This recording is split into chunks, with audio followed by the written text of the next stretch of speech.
Welcome to another episode of Just More Fix. This is James. With me in this episode is Lacey. Hey. You can find us online at justmorefix.com or on Twitter at justmorefix. If you like us, you can support us at Patreon, and you can give us a rating or review at iTunes or wherever you find us at. In this episode, we're going to talk about man versus nature. And now, it's time to get our gaming fix.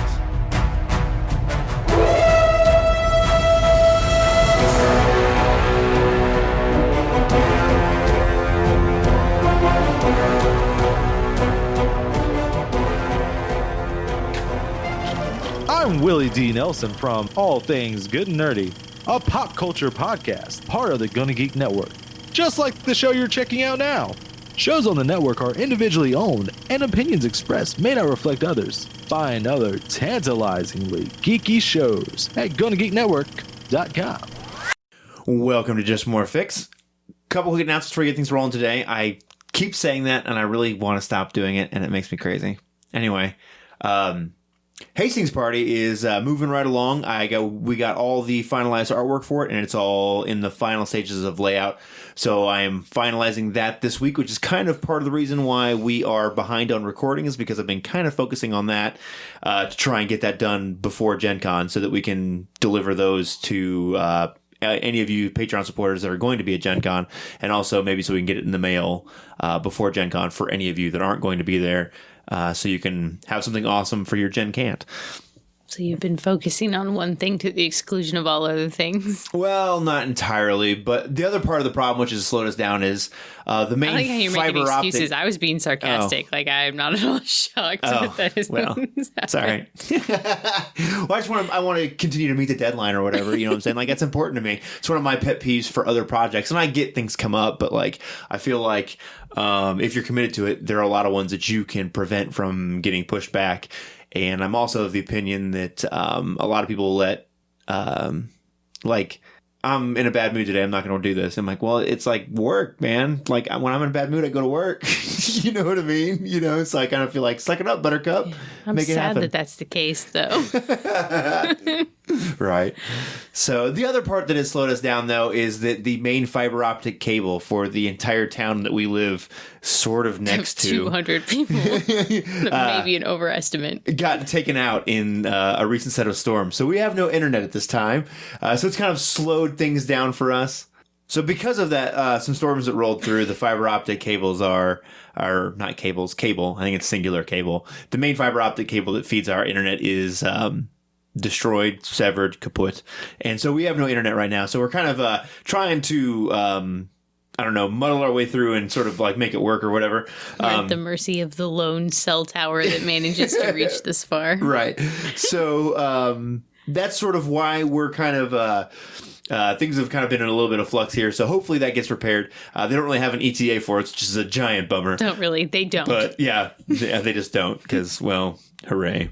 Anyway, so on to bigger and better things. That hopefully that'll get sort of put back together, and we'll be back on track with things. But on the bright side, Gen Con is coming, and so we mentioned doing a sort of like an impromptu meetup and get together to run some games and play games with all of you. So we're going to try and do that in the exact same place we did last year. I looked up where we were actually at, and I believe the same ballrooms are going to still be there for open gaming. So tentatively right now, it's going to be Saturday at 7, and it'll be in the JW Marriott in ballrooms 5 and 6. So I'm not sure which one we'll be in, because usually it's like a divider is opened up last year, and it's just a giant space. So I suspect that we will have so many people that the ballroom will be full to capacity. Oh, wow. We better bring more people to run games. We may have to usurp tables from other people.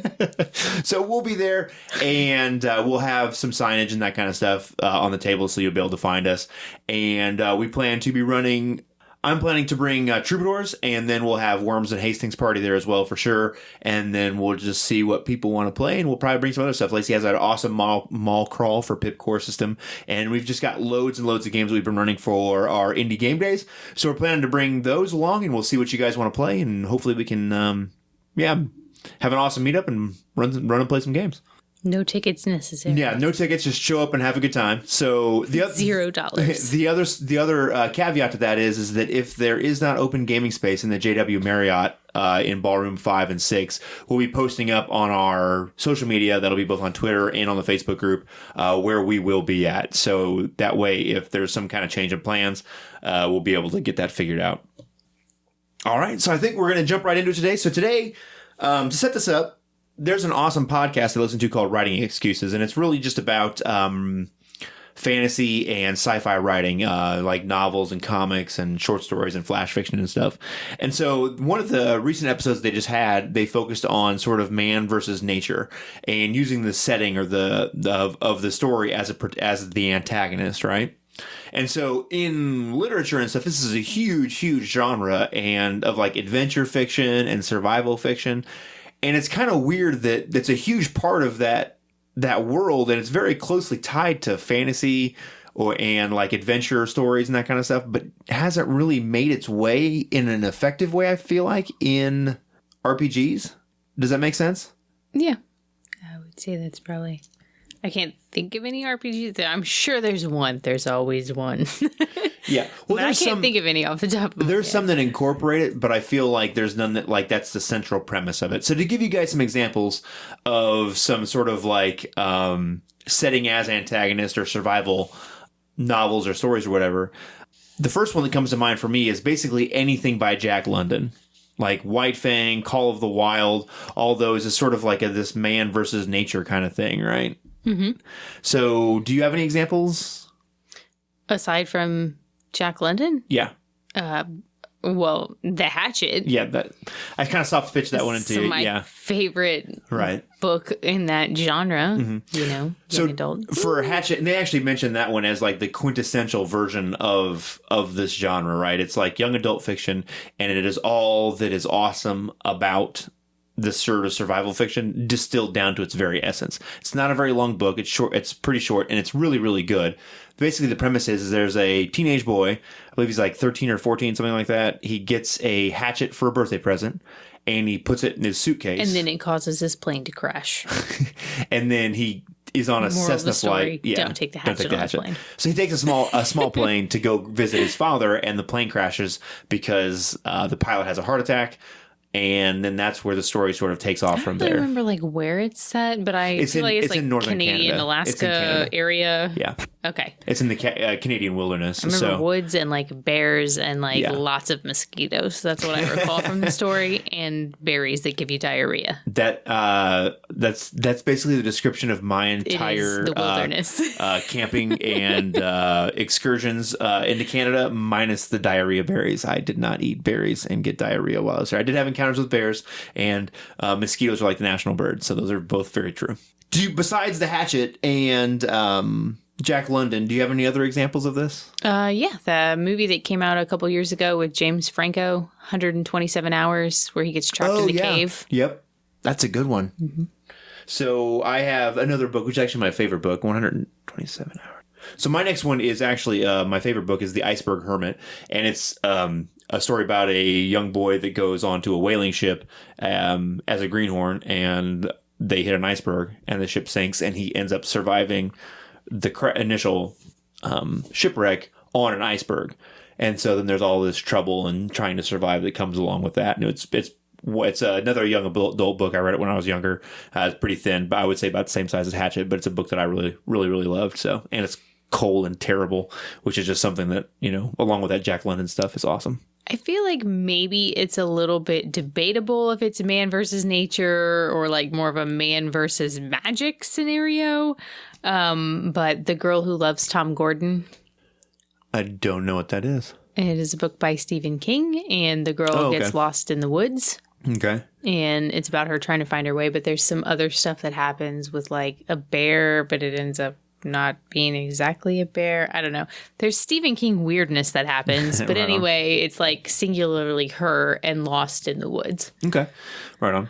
Is it more fantastical, like in the world that she's in, or? No, it's like realist. Okay. Like it's, you know, aside from the weird bear thing, basically could be The Hatchet. Okay. But what's that one called? With a girl and no plane crash. The Girl Who Loves Tom Gordon. Or The Girl Who Loved Tom Gordon, I mean, sorry. Past tense. All right. So my next one that I have is The Revenant. It's Leonardo DiCaprio, and it's like this sort of pioneer days thing, and there's an attack with a bear, and then he ends up like dragging himself back. And it's kind of based on this true story that happened, and it's a pretty terrifying and incredible story. But again, wilderness bears seem to be a big part of this because they're the size of a Volkswagen. Thing in the wilderness. Well, and they have there's nothing that threatens them, not one thing, because they're literally as big, like not brown or black bears, but brown bears are the size of a Volkswagen. Right, and they're like the closest thing reality has to a dragon. Yeah. Oh yeah. Very true. Well, that's probably not true. There's probably some sea creature that's like well, yeah, but on I mean, the land. Yeah, true that. So, all right. So, do you want to break down some of like the tropes and things that you expect to see in this survival fiction to kind of bring that into if we were going to incorporate that into an RPG and how that would work? Okay, so similar to what we always talk about with horror, survivalist fiction has isolation. Right. Otherwise, survival would not be as big of a deal. Right. And I almost feel like this is sort of like, I wouldn't put it in the horror category, but there are like certain suspense elements that go along with this and like danger, you know what I'm saying? But not danger in like a horror sense, danger in a very real sort of primal sense, if that makes sense, right? Mm-hmm. So I mentioned danger or isolation, so I'm going to say danger. I already mentioned that one, but the consequences are significant because of the isolation, right? So something as small as like a hard fall might, trigger a cascade of events that would lead to you dying, basically, or starving to death. So, and that's that danger. I guess it kind of ties in with like that cascade of events. So it's like everything seems to be kind of chained together, right? Because all the decisions you make, like one wrong decision here, could lead to something much bigger, or the right decision in a moment could lead to something much better, right? Mm-hmm. Scarcity. Mm-hmm. And that's of everything. Resources. Mm-hmm. So tools, help, strength to move things. Food, water, basic survival stuff. So I'm going to go with like, this might be kind of a little bit odd in that for RPGs or whatever, but there's like this level of competence that the characters in these stories have, right? A lot of times they might have a little bit of knowledge, but they're definitely not people that are going out there fully equipped to survive, right? Well, in 127 hours, that's not the case. There's a cave in and they get stuck there. Right. So he was going out like to climb some shit. Right. He's fully loaded. But like generally speaking, like a lot of the survival fiction like that's in the wilderness and that kind of stuff is like Jack London, that kind of stuff. Like they're out there and they're woodsmen, but they're not like, I don't know, there seems to be like this, they've maybe overestimated their abilities, right? And that's what makes things harder, is that they've gone out there and then there's some kind of thing that happens and now they realize how fragile everything really is. Oh, okay. Does that make sense? I had a better term for that that was going to drop next, and it's called vulnerability. Okay, that'll work. Very good. Because you think you're cool, but really you're a soft, squishy human. True story. Who needs extra insulation because you don't come equipped with that, and you need like... food, some kind of weapon, because you're not really that cool unless you count the brain thing and the technology things. So when you take that away, like... We're just soft. We're really soft. Like a soft, squishy thing. You're like a hairless cat out in the nature. Basically begging to be eaten by wolves and bears and mountain lions and any other creature with sharp teeth.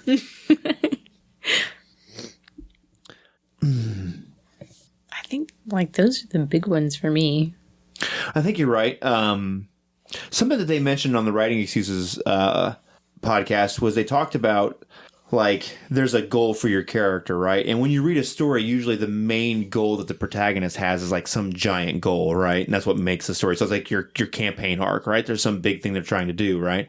But in survival fiction, a lot of it involves small goals that sort of continue to build, right? So it's like the focus of things continues to shift. There's like an overarching goal, but the overarching goal is pretty much always the same. Yeah. Survive, get somewhere else. Right. What I'm saying, though, is like in order to survive, I've got to make this spear. So I make the spear and I've got that. And then I've got to make a shelter. And what's interesting about those stories is different. So what's interesting about those other stories might be the ending, but the ending of these stories is largely the same because the goals are largely the same. So there's only success or failure in the basic goal, which is survival. Oh, yeah. Right? So the interesting part is the trials and tribulations that happen along the way to get you to that point. Right. Okay. which I guess is true for a lot of stories, but this one has, a pretty well-defined set ending, similar to horror, which is why it feels so much the same because, again, it's survival or death. Mm-hmm. Does your main character live or not so much? Right. So are there any RPGs that you can think of that sort of bring these elements into it? Maybe it's not at the forefront of it, but it's like this survival horror or survival, like adventure survival is a very definite element of it. I mean, the closest one that I can come up with is 10 Candles has this feel. Oh, okay. But in that story, the definite ending is that you don't survive. True.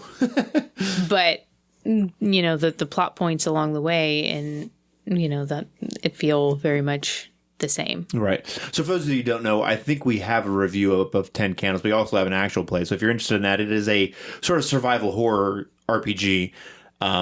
But it's a foregone conclusion that you're going to die. So you're playing to see sort of like the middle of what happens. And it's not a survival game in that you're trying to live. Everyone knows that you're going to die. And it's what happens, like the triumph of human spirit along the way, basically. Mm-hmm. Which really ties in very closely with this. It's just that ending piece where they don't live. So question. So in that game, you have a group of people, right? Mm-hmm. So are you counting survivalist stuff where there's a group of people? So insofar as even reality shows are huge, right? Like Survivor and like Naked and Afraid and all that. And if you follow that train of thought down, you come to the obvious endpoint, which for me is Gilligan's Island, because that's basically exactly what those shows are, right? Except not scripted. Not scripted. I agree with Gilligan's Island that there is that.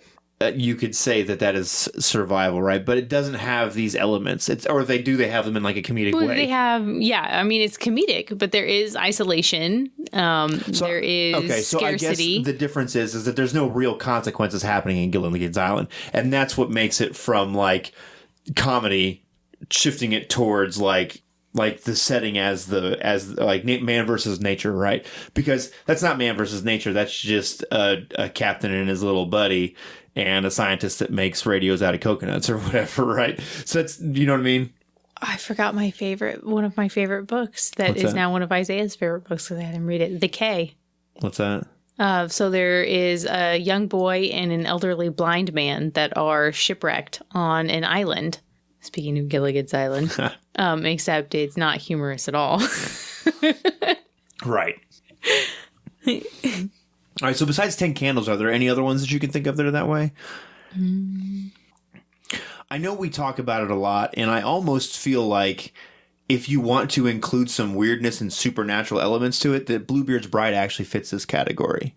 Because if you think of the setting as the antagonist or man versus nature, or however you want to say that, right? The house is like this memory of things, right? So you're not actually always encountering, like people. You're encountering like the memory and the ghosts of the building, like the past events or whatever. I feel like there's such a defined difference, though. When you talk about horror, one of the things we talk about is hopelessness, and I feel like the hopelessness is pretty well ingrained in every scene of that game. That's true. And survival fiction hits a lot of the same notes as the horror, but the tone of the survivalist fiction is always hopeful as opposed to hopeless. I think that, okay, so I will agree with you very much on Bluebird's Bride that it is this sort of hopelessness that exists throughout it, right?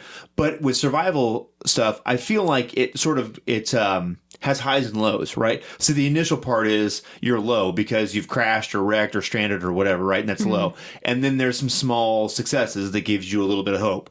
And then there's the pack of wolves or the bear that makes you realize how vulnerable. And then we have another low point. So I feel like you're right, but I feel like with the Bluebeard, but in the case of this sort of style of story, it has to go back and forth. And as like it's sort of like at a 45-degree angle, right? And the ups and downs follow that, where it continues to rise. But, it's like your last low is, like it's higher than your previous one. It's on a continuing arc, but there's always this up and down with that story. Do you know what I'm saying? Yeah. But I still feel like the underlying tone is usually hopeful.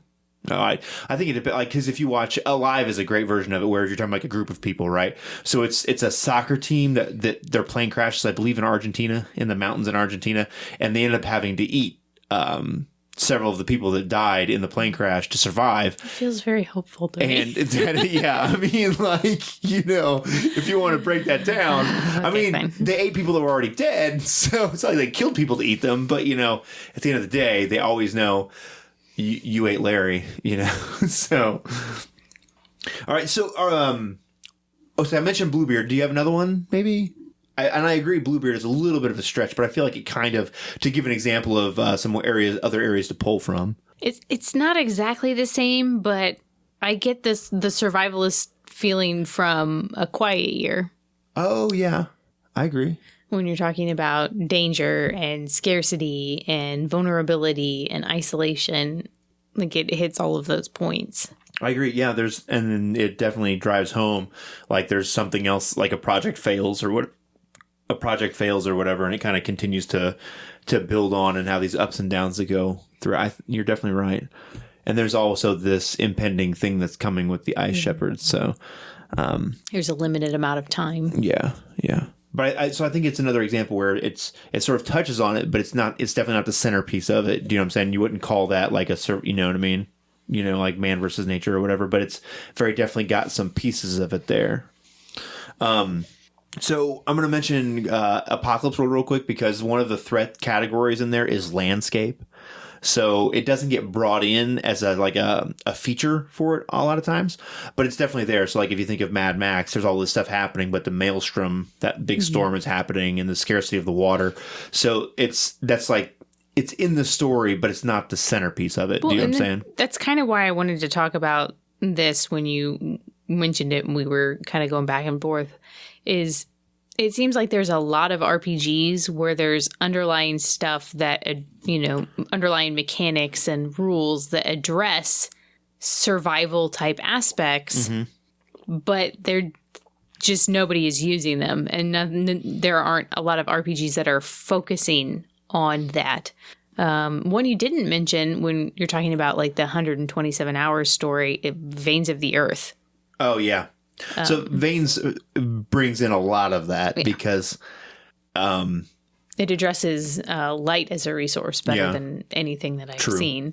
And then the isolation of it all and everything else. I think you're right. I didn't even think about Veins, but it's got very, very big pieces of that sort of survival horror. And it's if I was going to run a one-on-one player GM session to emulate the 127 hours movie, Veins would be the way to go. I mean, he's trapped in a cave inside a giant ice mountain. It's basically right. No, I agree. And it's perfect. The way it does encumbrance is actually even more interesting because you have to write the way if you use the actual Veins character sheet, it works encumbrance a little bit differently than Lamentations does. And I think Lamentations does a pretty good job with encumbrances. It's very simple and manageable, but still has game effect, right? But Veins even makes it even a little worse because you're climbing and you're spelunking and all this stuff. So I definitely agree. Veins, I didn't even consider that one. So I'm going to mention Degenesis because a lot of the once you go outside of the areas that are settled, there's all these spore fields and all this kind of stuff, right? So while it's sort of the source of the spores and the infection is otherworldly, it's still very tangible and sort of nature in a way. It's like the new version of nature, right? And there's big elements of survival horror in that. Survival horror, because you have to track this infection and how much spores do you have in your body and all this kind of stuff. It's relatively safe in the cities from that sort of danger, but out there it's much, much worse and, large monstrous creatures and, pseudo-natural kind of stuff going on. Speaking of Degenesis, where do you fall on the zombie plot as far as man versus man or man versus nature? Here's my take. So lay it on me and then I'll make my decision. Okay. So when you look at a show like The Walking Dead, right?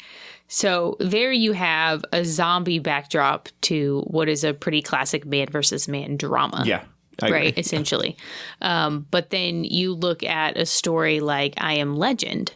And there you have more of a solo survival story, at least for the majority of the story. Like it takes a little bit of a turn at the end when, some other folks show up. But essentially for the duration of the story, the zombies are quintessentially any other animal. Like there is no sentient intelligence to them. Like, it is all very animalistic. One guy versus these other creatures that are no longer human.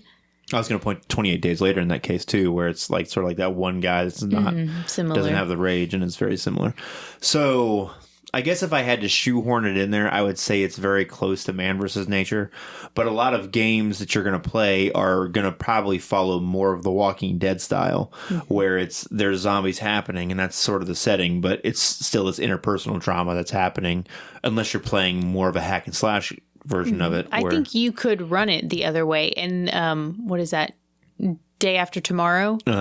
The whole first book pretty much is him by himself. Again, just like that kind of I Am Legend story. And I think you could easily do that with the all flesh must be eaten rule mechanic. It would just depend on how you chose to run that setting. Right. So I guess that's another one that you could mention there was all flesh, is that if you want to include zombies as part of your Man versus Nature, then you know, like if that's the mode you want to go, then you definitely can. My only fear is that with I think to make that work, you need to have a smaller group of 1 or 2 players. You know, whereas if you have like a larger party. Well, my ideal scenario for all of these is one-on-one. One-on-one. Because I think they would make a wicked cool one-on-one game. I definitely agree. And I guess it would take... well, we'll circle back around to that idea here in a minute, okay? Of one GM and 1 player. Because I think that changes something. One of the problems that I see with this in terms of that. So, are there any other games to mention real quick? So, like... D&D is sort of like the elephant in the room, I guess, you know, and I don't feel like this qualifies for that. There are some, like, survival roles you make, but I don't feel like at any element... like, not to say that you couldn't do it, but that's not the focus of it. This is another one of those things where I'm saying everything is in that system to do it. To do it, just people don't usually do it. No, because like it's the same thing. Like, okay, so I'm flipping through the Lamentations of the Flame Princess book the other day, right? And there's all this stuff about like economics and investing and hiring an accountant as a retainer. But like, is anybody out there playing like 17th century finance the game? I don't know. But I'm sure someone probably is. But like most of us are just sort of like flipping through that, like, yeah, whatever. You know, it's as relevant in D&D as encumbrances in D&D. Right. No. Well, that's the thing is I think when you're playing a power fantasy game like D&D, that it makes it a little hard for survival horror or survival fiction because... but you could. Yeah. Well, yes and no. If there's spellcasters, no. Because that basically negates almost all of your scarcity when they can create food and purify water. So magic sort of like squashes this pretty easily. Unless you counter their magic with more magic. And then you have like a Gandalf falling through space and time scenario onto this tiny little place surrounded by nothing. So I guess there's ways to do it, but I just think that like what it does best is not that. Does that make sense? Right. Well, I feel like if you went into it with this in mind, like you would make a character for this sort of adventure, and you would say, okay, so you're going to make a rogue or a fighter or a ranger or something like that. That's a little not a wizard. So I'm going to pitch one. Otherwise, you're like, I'm going to cast floating disc and just like go up to the top. So what about vampire, but specifically Gehenna? Like we played a Gehenna game, right? No. You don't think so? Why? Because the vampire system is set up around social... Right, but I'm speaking specifically in the Gehenna sense of things. Right, but they say like Gehenna, like the apocalypse, but like not everyone dies. No, but we went through our game and there was a lot of... Yeah, but we were also there and it was about us interacting. It's the same thing as the difference between I Am Legend and The Walking Dead. No, I'll totally concede that. With that example, I will totally concede that point.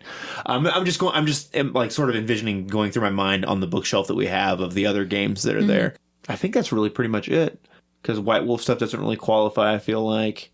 Call of Cthulhu's a no. Yeah, I feel like that's probably about it, isn't it? Okay. So I'm going to start off and I'm going to mention a few reasons why I feel like this doesn't come up in RPGs. Okay? And then you can chime in if you have any of your own or if you agree or disagree, right? So I feel like in a lot of cases, these are boring stories. Not to read, but to play through. Because when you read them, it's very dramatic as they're trying to pick through and find, like in foraging and all this kind of stuff and trying to build a shelter.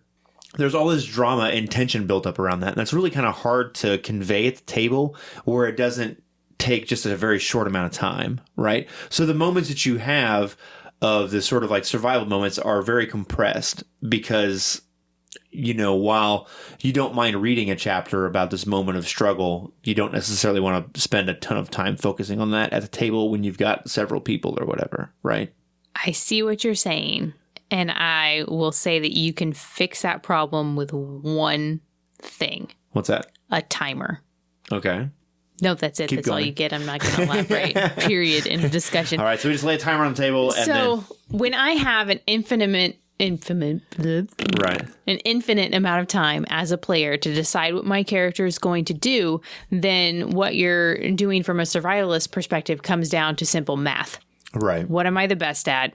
What resources do I have on this character sheet? How can I use them in the most efficient way? However, when I say, okay, I'm setting a timer on my phone, 1 hour, whatever it is, that's how much time you have to get out of this space, because in that amount of time, you're going to run out of light or food or whatever. And at that point in time, we're going to assume character death. Okay. Period. Nothing short of character death, because that's what survivalist fiction is. You have a limited amount of time, a limited amount of resources. If you don't use them wisely, you don't make it happen by then, you die. Right? So you have to up the ante, and you have to make it a hard stop that when we get to this point, it's done. Okay. So I agree that can... And so tension can add and tension. Limits. And yeah, I agree. So how do you operate that with... Let's say there's a table full of people. Let's say there's 4 players and you're running this game. Do you say that it is this timer and then it's TPK and that's the end of the game? Or do you say, I set this timer and the person with the lowest constitution score is the first one to die, and then you get 15 more minutes after that and then someone else dies? I mean, if you want to set smaller timers, you can, but I feel like it's okay to say at this time, everybody's dead. If you want to have a lead up to that, like, okay, everybody's dead in an hour. At 45 minutes, if you guys haven't figured anything out, then one of you is going to die. Okay. Or I'll roll percentiles and that many percent of the party is going to die. However you want to do it. Right. I think either one is okay. I like the hard limit of everyone dying the best, though. I just wonder, because then you're sort of... Or you could say, when the timer goes off, you guys get to narrate your death scene. My only hang up would be is that I know there are lots of people out there that don't like TPK moments, right? And I understand the argument. I'm not sure that I entirely agree with it, but I at least am sympathetic to the argument, right? So I think that in my... that there are ways to sort of work around that, where you might be able to say, at this point, whatever it is, 15 minutes, 20 minutes, an hour, these are the challenges that are laid out before you, and you got to find solutions. And the person with the lowest con score, they're the first one, or whoever has the lowest hit points, because maybe you wrecked and people took damage or whatever it is, right? That's going to take effect. And, so then we'll sort of like have this whittling down of players or whatever, or characters rather. The other thing you can do if you don't like a hard time, like if you have players that spend a lot of time thinking about things and still take that into account, is you could do similar to how the Hot Springs Island thing works, where time goes by and the number of actions you take with the watches takes a certain amount of time, and then you just keep track of days. So and I really like how that long system. Can the human go without water? Right. So in that's how many days you can live. Yeah. For those of you that don't know, Hot Springs breaks things down into watches, and each watch is 8 hours. So, is 4 hours. So you have a stack of poker chips, and you have 2 black ones for nighttime, 2 red ones for sunup and sundown, and then 2 blue ones for sort of like the normal part of the day. And it really works very well, and it's a cool resource to have to manage as things go along. And it's more abstract than a hard set time. So it's, your players are performing this action. They decide they want to go and scrounge for more food. Right. So that's... 4 hours, that's one watch of time. The key might be to combine your 2 ideas so that you have a timer, right? And maybe the timer is 10 minutes, okay? And you say that they have 3 days to get off this island or whatever your situation is, right? Or get out of the Arctic or whatever it is. So then you set out your poker chips out there, and then you set your timer, and each time the timer goes off, that's 1 chip that goes away. Right. Mm-hmm. So they also have to manage resting and maybe keeping watch if they're not in a dangerous area. Also, finding a way to affect their survival, foraging for food and water, all that kind of stuff. I actually like that idea a lot. And I like the idea that you could add chips back or add time back with things that the players have found. Oh, right. So like at the now end. you've found a source of clean drinking water. So, okay, that gives you another, half a day that you're going to be able to go. That gets like piled on at the end or whatever. Yeah, that's really cool. I like that as well. One thing that I think that's a hang up that doesn't work really well for most games is that a lot of these survival stories involve some kind of real injury to the character, so it slows them down in a way, right? So it's a situation where it's not abstracted to hit points, right? So if you have a fighter and you crash or whatever, and he takes 12 damage, then it's just 12 damage and whatever, right? But in a lot of these stories, like there's a broken leg or a broken arm or something along those lines, cracked ribs, so it limits what they can do. And in a lot of games, there's not a real mechanism to incorporate that. Aha. Well, see, that, my friend, is where I would point to the actual 5th edition of Dungeons and Dragons, wherein you can roll with advantage or disadvantages for Very things. Good. No, I agree. And you would just say, okay, well, you're down this many hit points, and in this current situation, it looks like, you can roll randomly or whatever for location of damage, and in this case, it's a sprained ankle. And so now anytime that you're walking, climbing, running, you're going to roll with disadvantage to do those things. Well, I actually incorporated that into the Hastings party with the exposure rules that exist in there, so that if you get frostbite from exposure... Are terrible, by the way. Absolutely soul-crushingly terrible. Thank you very much. I guess we'll just sort of spill the beans on this one. The Hastings party is an adventure that sort of has some of these survival elements to it with a really dark horror twist on it. But the wilderness survival part of it involves the cold, because I just have this fascination with cold and freezing and whatever. There's certain conditions that happen that might make you make an exposure check. So you're going to make it in a save versus the environment. So if that's in 5th edition, you might make a Constitution save or whatever version you're playing of D&D or a D20 fantasy game you play. And then if you fail, you roll on this chart. And then there are several levels of effect. The worst being a cold, icy, frozen death, where you actually just freeze to death. And then the least being there's no additional effect. But the average effect is going to be where... the average effect is loss of toe or finger. No. The average effect is actually frostbite, which just makes you roll with disadvantage for every other thing that you do until you get warmed up, which is kind of what you were referring to before. And then the ones that kind of move out from there are like you lose a toe or a finger, you lose a hand or a foot, you might lose an ear or a nose, or you might lose a leg or an arm, something along those lines.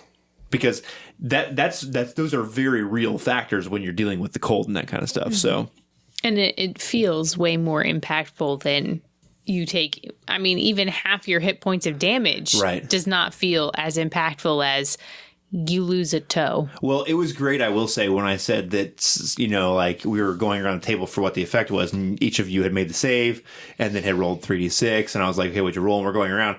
And I made a point to watch. I told you, because you were on my left, and I usually go left to right when I do it, and I told you that you lost a toe, and then I looked at everybody else for what their reaction was once they realized that, like... these are body parts falling off, right? They're like freezing and falling off. And there was this horrible realization of, oh no, I rolled more than that. Is that bad? Is that worse? Like, what am I going to lose, right? And so I think it's a really good way to sort of incorporate some more concrete and less abstracted consequence of just, I take damage. I take a D6 cold damage or whatever, right? Okay, so enough about that. Like, I don't want to linger on Hastings Party too much or whatever, but I wanted to find a way to make those consequences much more tangible than just abstracted hit points, right? Mission accomplished. Well, it worked. I'm glad it worked, because no one... I saw the fear on people's faces, but no one said anything, so I was like, I think that had the effect that I wanted, but I'm not 100% sure. I mentioned some of these things being boring, and I think that your tension, your way to ratchet up tension with the timer and the watches, those two things together, is a great way to do that. But I think the thing that you hit on before, that is, if you really want to run a true sort of like Jack London or Hatchet style survival horror game, survival adventure game, that you really need to be running a one-on-one session. And I think that you can sort of solve all of the boring parts, because when you're one-on-one, no matter how much time compresses or expands, there's only two of you at the table. So people are always doing something. You're always engaged. You know what I'm saying? Mm-hmm. Whereas if there's 5 of us at the table, and then, you're foraging for food and we're just waiting because we're too weak to do anything, something that I think would be wicked cool to incorporate into this. Everybody loves reality TV. And I know you kind of rolled your eyes when I mentioned Survivor and Naked and Afraid, but like you cannot argue that it is wildly successful, right? Yeah. And so, stop. When it came to 10 Candles, the moment where you... 10 Candles. The moment where you replay the audio of people recording their thoughts at the beginning is very impactful, just like the letter writing in Night Witches is very impactful and development, and good at developing the characters that you're playing. You could also do this in a survivalist scenario, and it would be really, really awesome. Well, and that's actually a trope in a lot of those, is that they keep some kind of a survival journal or something, or checking time. I don't feel like the flashback is as impactful, especially not in a role-playing scenario. I think there's something lost. But the idea of a journal writing phase or a letter writing phase or a, whatever, video recording phase would be really, really cool for this. Well, and then I think your flashback idea, you mentioned something that's a common trope in these too, is where there's a point where there's a really low point for the character where they're near death, right? They have failed and something bad has happened and they are very near death.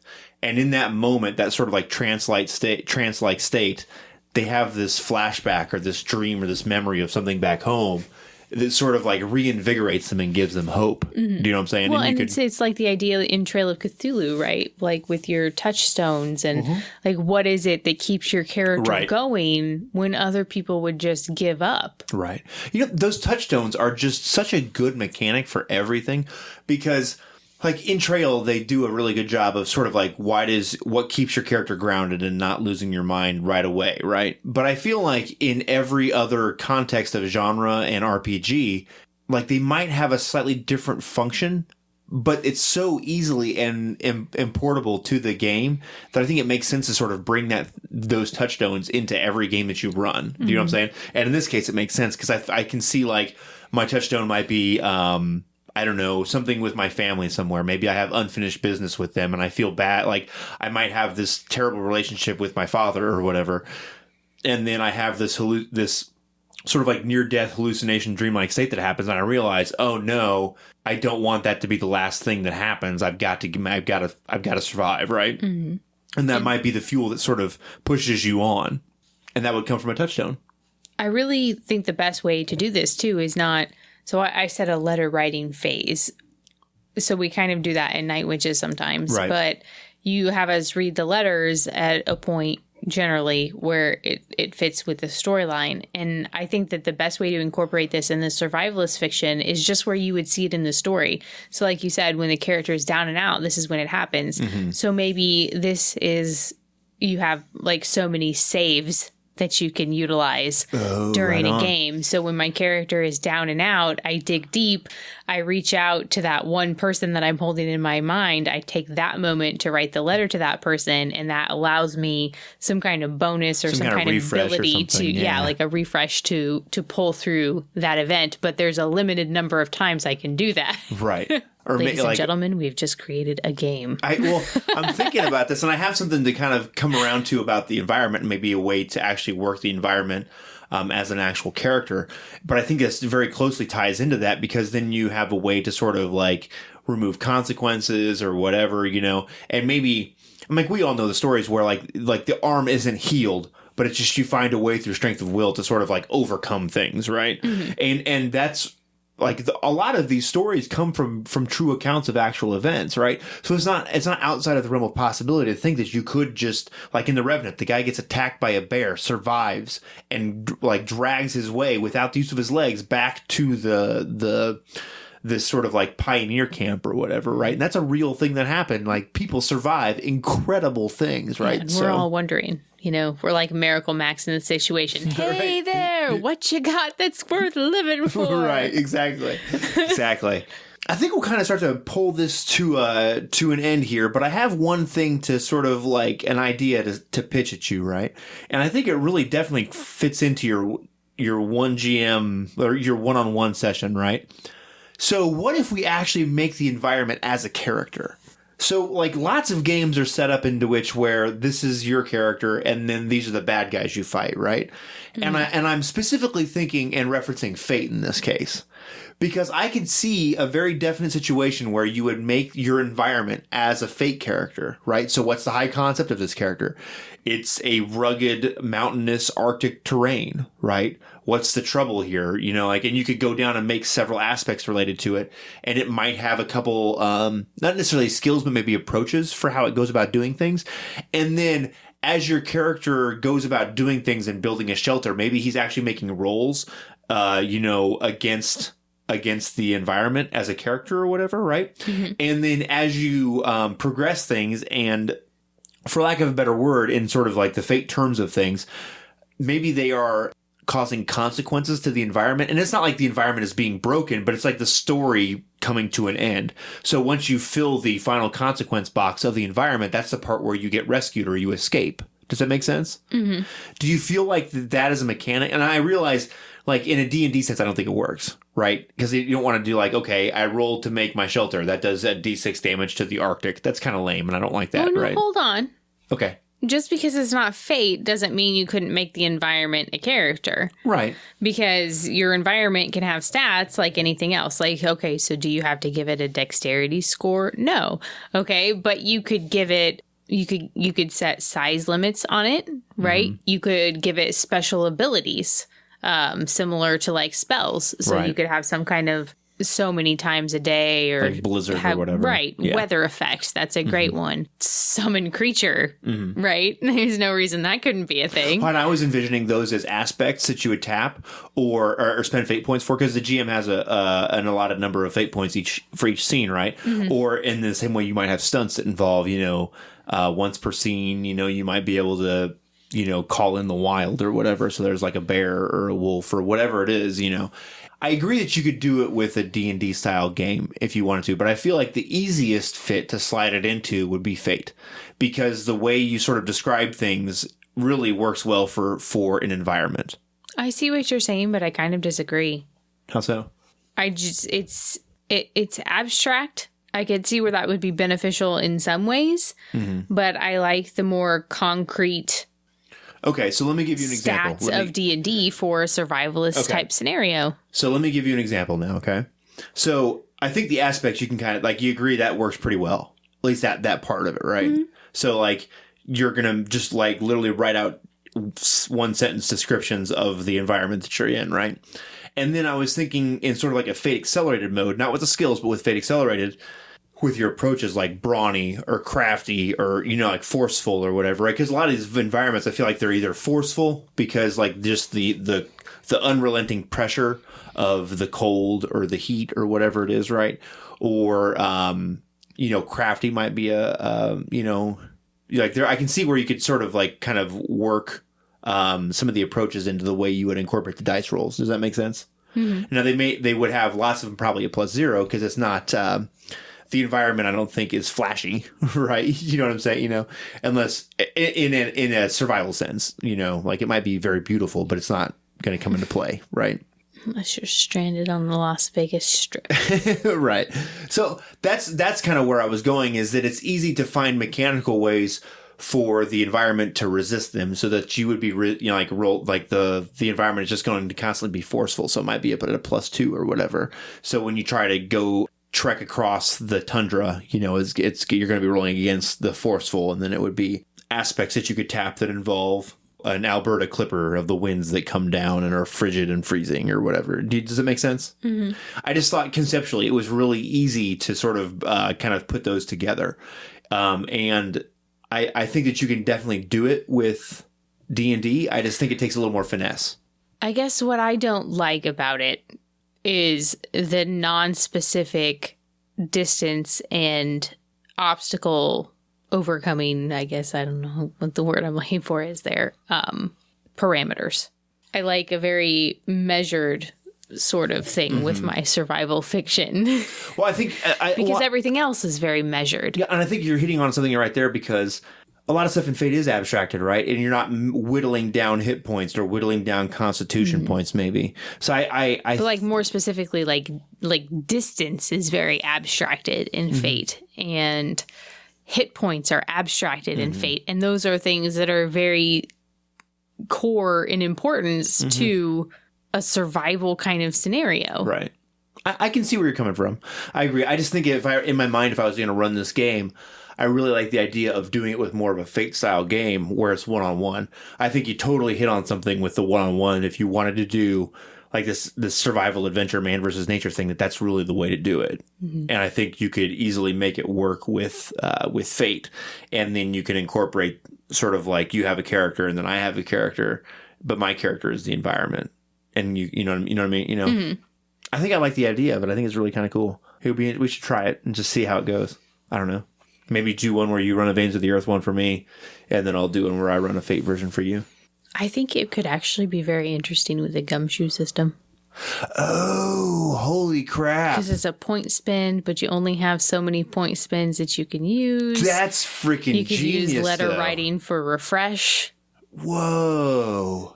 It's kind of a good merriment between abstract man, no, it totally and is too, though. Because then when you make up your character, you could be like, well, my character was, I don't know, I was a Boy Scout or I was an explorer or I did whatever. So I have a couple ranks in survival and here and there and whatever, firecraft and whatever it is. And then that like brings in all the tropes of the scarcity and the vulnerability, because then do I spend it here or not?